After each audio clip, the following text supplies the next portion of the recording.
This is the Nice Talking to You podcast.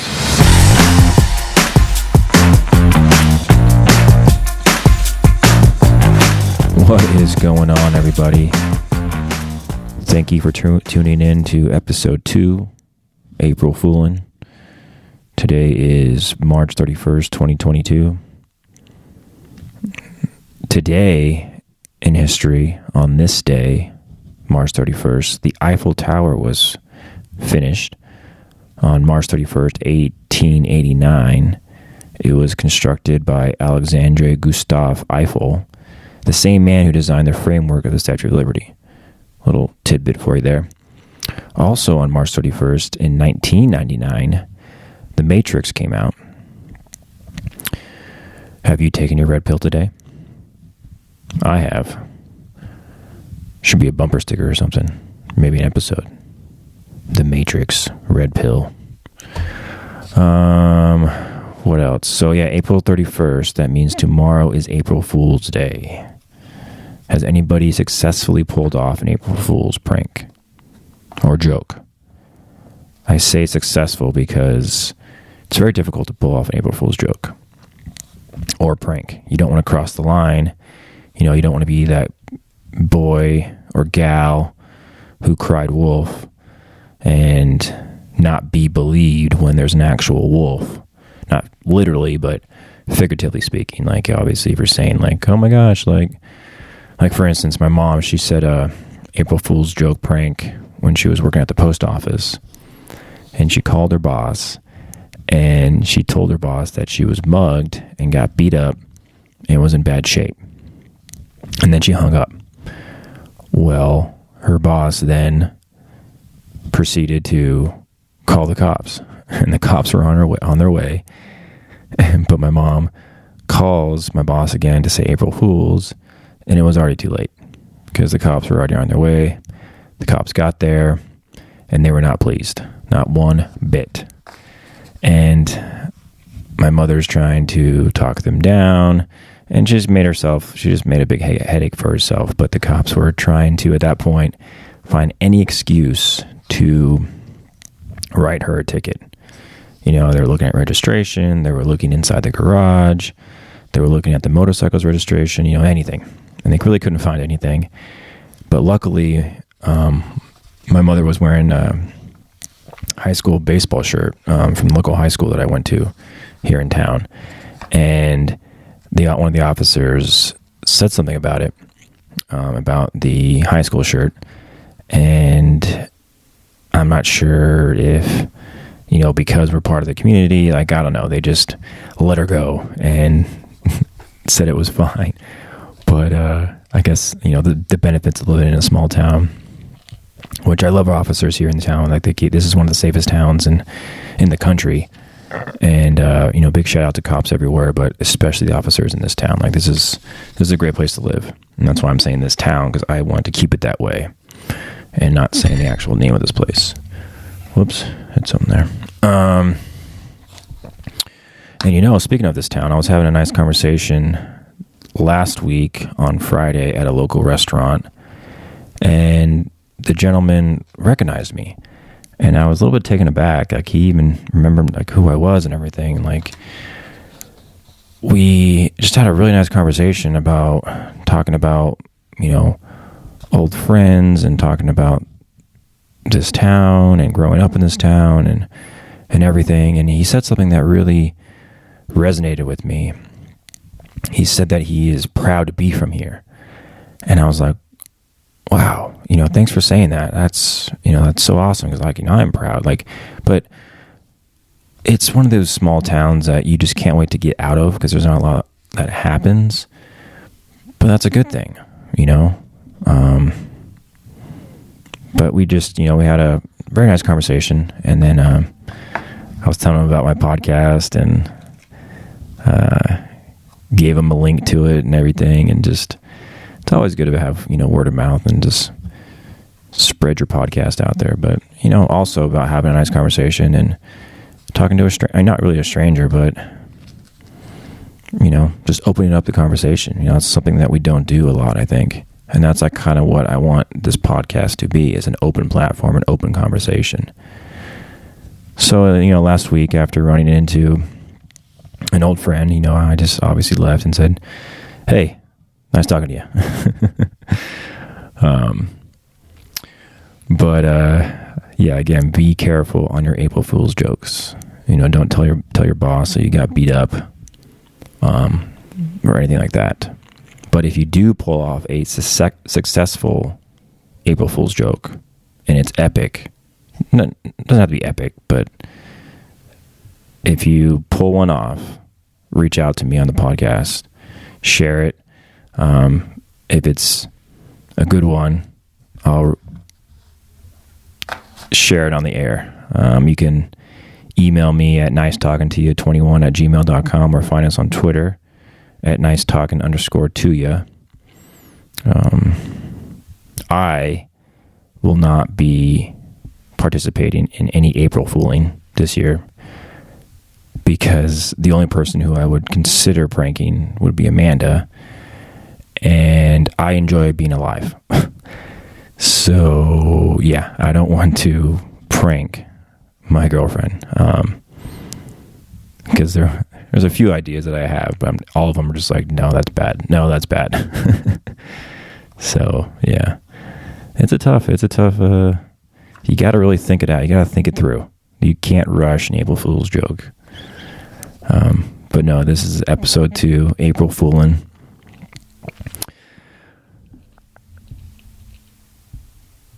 So I came across a Latin proverb. It says, "Keep quiet, and maybe people will think you a philosopher."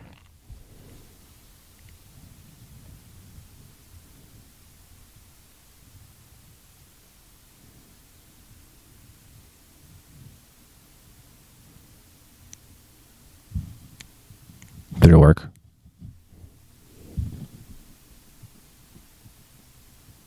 I'm a philosopher. Did it work? No, your podcast is still playing. Your recorder is not broken. I was just being quiet. I was just pausing. A long pause to see if everyone thought I was a philosopher. No, I was reading that from a book.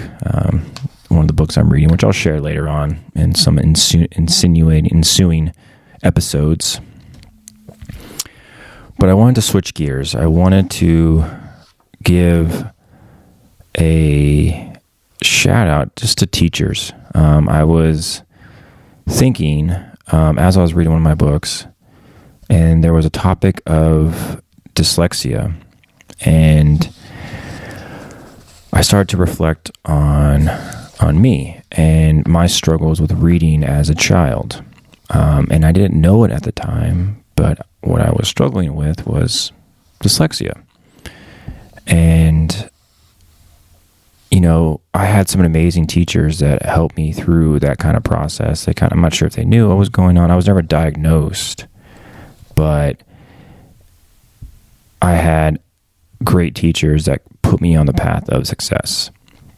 And as a child, I would always naturally gravitate towards numbers because I just loved the fact that 1 + 1 was 2 and 2 + 2 was 4. It made sense to me. I didn't like the fact of like English and reading because, A, E, I, O, U, and sometimes Y confused the heck out of me. I'm like, why is it sometimes? I know there is some logical reason why it's sometimes Y, and maybe if a teacher kind of explained that to me in a logical fashion, maybe my child mind would have, I don't know, considered it, oh, that makes sense, and then move on. But nobody did that. They just said it's sometimes why. I'm like, why is it sometimes? Did you guys ever it bothered the heck out of me, still does bother the heck out of me. But, that's just some of the rules that we have, gray rules. But what are you going to do? And then another English rule that bothered me as a child was, I before E except after C. Why is it not always I before E? I still spell receive or perceive wrong all the time. I remember one time I was spelling a word wrong, and I was with my boss, and I was sharing my screen, and she was laughing at me, and I'm like, And I kind of just brushed it aside. I'm like, why are you laughing at me? You don't know I'm dyslexic. What the heck? Like, leave me alone. But whatever. But no, I was fortunate enough to have amazing teachers. And I just wanted to give a massive, massive shout out to all teachers, because they do some amazing work, And in fact, my sister is an exceptional teacher. I'm so proud of her. She loves what she does.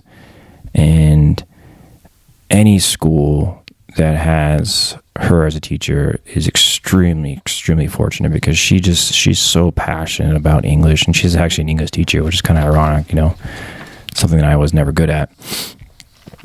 I'm getting better. I don't know. It's one of those things. Like, you kind of develop the skill. It's like work out a muscle. But I think that we should have awards for teachers.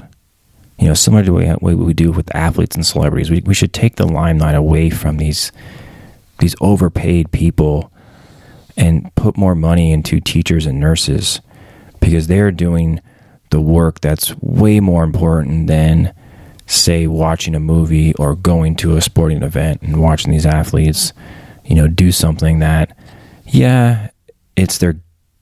they're talented and they're gifted, actors and celebrities and all that, and athletes. But is it really important?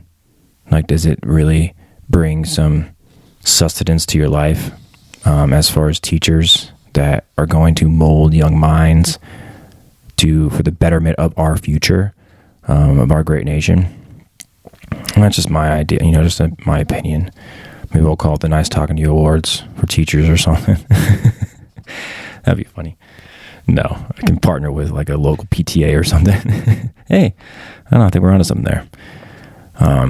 But no, teachers have to deal with so much stuff. Like, it's a massive generation of misguided youth at the moment, and nothing against it. Like, it's just, it's not the parents' fault. It's the TikTok's fault. Like, this thing that's designed by China is shortening the attention span of our youth.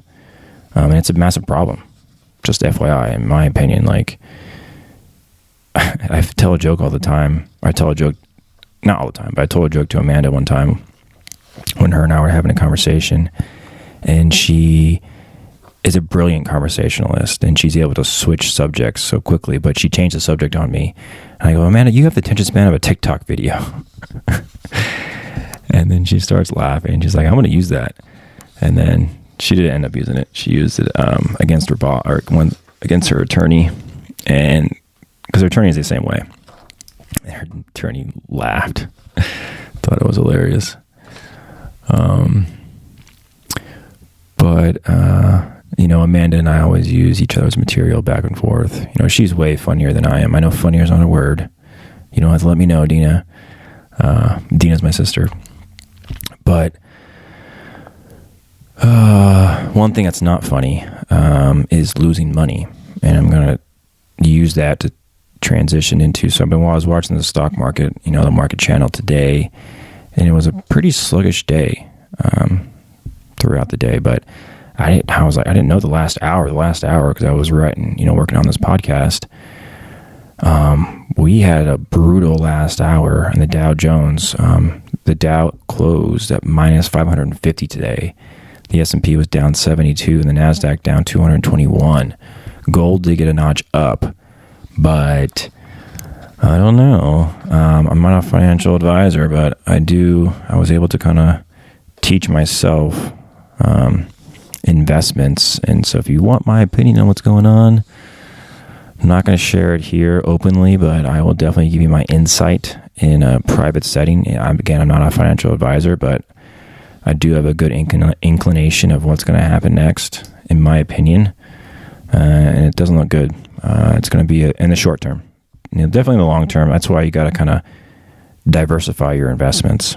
You want to make sure that you have things set up for the long term, and you want to have, obviously things set up for your short term, and how you structure that is based off your risk analysis that you're willing to, that you're comfortable with. So that's the market. I wanted to switch into sports because for all my sports fans out there, so the NFL draft is coming up later this month in April, so the next month, April 28th. And my father's a New York Giants football fan, and I was surprised on how many picks they have in the first round. And they have 2 first-round picks up in the top 10. And I'm just wondering, I think they should probably trade one of those picks out. You know, one of the teams that need a quarterback, and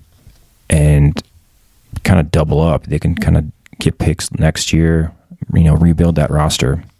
Because we had a tough year last year, and Daniel Jones is a good quarterback. You know, we got some good skill guys. We just got to start building a team around it. And speaking of football, I have a fantasy football league, you know, the SoCal Hold'em League. And I think just trading draft picks is an awesome way. It's so much fun. And I'm just wondering, like, our league's not a keeper league right now. And I don't know if it will be. Like, I run my league as a quasi-democratic league to where everyone kind of votes on different rule changes and whatnot. And I'm just wondering, I'm just throwing it out there, guys, like SoCal Hold'em Leagues, team managers, what do you guys think? Keeper league? Can we do it? Is it possible? I know some guys want it, some guys don't want it. But let me know. Shoot me an email. You have my commissioner's email. What else in sports? The United States national soccer team qualified for the World Cup, so that's exciting. And I don't think we can win it all, but I think we have a chance we can raise the bar. So all you soccer fans out there, so that's exciting. The Masters is coming up in April. It's always a great tournament. Masters is a golf tournament, for those that don't know. And Tiger Woods is a golfer. You may or may not know who that is. I think everyone knows who Tiger Woods is. He's almost like Tom Brady. I think like Tiger Woods, Tom Brady, Michael Jordan, you know, all those guys. We should rank teachers, you know, like what's the best math teacher in California? What's the best math teacher, English teacher in California? You know, we should have those same kind of rankings as we do with athletes. Can we make that happen? I think we can. I think we should make that happen. I'll make that happen. But what I wanted to say is two trivia questions leading into the Masters. Does anybody know Tiger Woods' real name? Email me, message me. You might get a prize. And does anyone know the last time Tiger Woods won the Masters? It was fairly recent, but it was a couple years ago. And he did it. Like, he came back from his injury, man. I remember watching it. We had to watch that tournament, the last round, super early. I think the last round was like at 6 a.m. We all got up. I got up with my buddy, and we watched it. I was over in Huntington Beach. Shout out, Huntington. All right, so moving on to baseball, because it's almost baseball season. Opening day is April 7th. I'm going to have a show about opening day because I have a lot of stuff to cover for baseball, but I wanted to cover this topic because Jim Thome and his wife, Andrea Thome, canceled their season tickets to the Browns. Jim Thome is a Hall of Fame baseball player. He used to play for the Cleveland Guardians. I know, I gotta get used to saying Guardians. They just changed their name, and rightfully so. I hold completely behind it. I think I definitely agree with this. I have a lot of friends, you know, being in Southern California, and have, you know, being involved with the local tribal community around here, and definitely behind this. But Jim Thome canceled his season tickets to the Browns because the Browns recently acquired, not even going to say his name because he's not even worth being said, but because of who the Browns now have as a quarterback, Jim Thome and his wife took a stand, and I applaud this stand because after they did this, Andrea actually received a message from one of the victims of said now Browns quarterback. And if it was up to me, this guy should be in prison. And why is he playing, or why does he even have the opportunity, is baffling. I think it's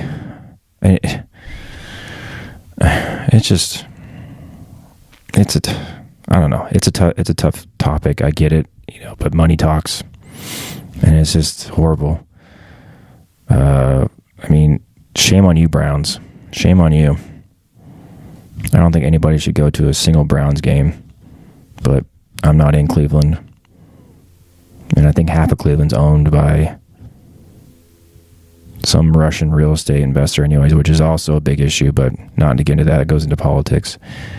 But anyways, congratulations. Not congratulations, but good step in the right direction for the Tomei family. Always do the right thing. I think that's a little deep. Trying to keep this April fooling around. April Fools, just kidding. Don't do the right thing. Always do the right thing, kids. But that's all I have for you today. Covered some sports. Market, it's a good indicator of what's going to come in the short term, I think, in the market. So if you want my opinion, let me know. Reach out. April Fool's joke. Tell me what you got. If you got one. If you don't got one, we'll just make it a good day. It's a Friday, too. So happy Friday to you. And as always, nice talking to you.